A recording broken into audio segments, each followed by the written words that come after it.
Geh auf Klo.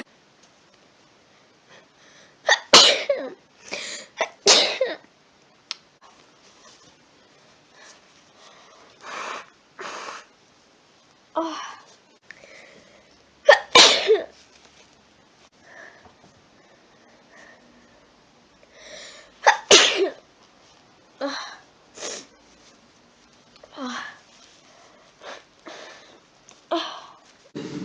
Der ist weit Google.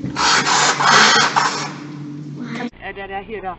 Und nun der dritte mit Julia Herzer. Willst du schon? Nein, ich warte auf dich.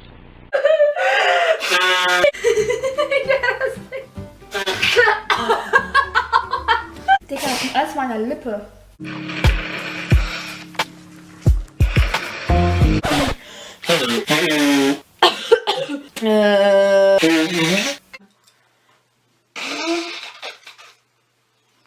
Das bedeutet, dass es in 0,5 Grad kann ja nicht so viel ausmachen.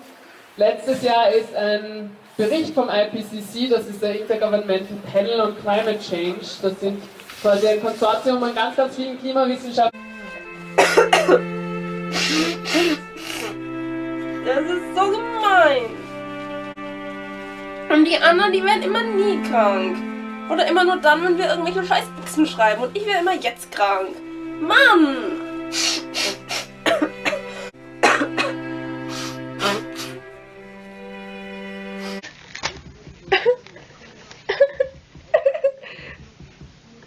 Komm, wir nehmen aufs andere. Hey.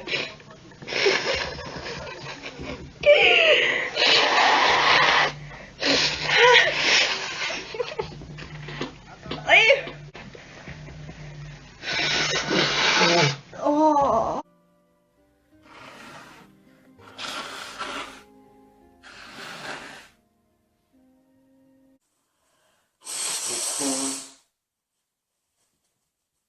Den Mund.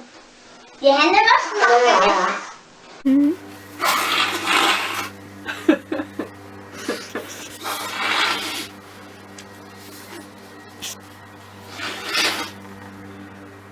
Ach komm, jetzt ist das aber nicht mehr lustig.